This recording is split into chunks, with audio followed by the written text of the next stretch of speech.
Today, we are simplifying how to get your TapTap payments transferred directly and easily into your Bkash account. First, open your TapTap app and make sure you're logged in. Look for the Send Money option. It might be labeled differently depending on your app version, but it will be the button to initiate a transfer. Tap on it to get started. Next, you'll need to select the payment method. You'll see various options. For recipients, choose Bkash as your destination. This signifies you want to send money to a Bkash number.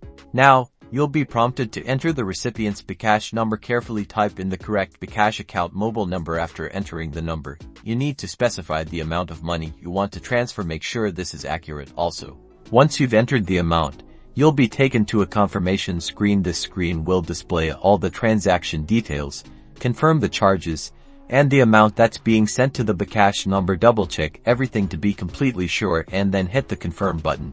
After confirming, the transaction will proceed. You should see a confirmation message indicating that the transfer was successful. The app will provide a reference number or transaction ID. This is a proof of your transfer and is very handy in case of any issues or inquiries. And that's it.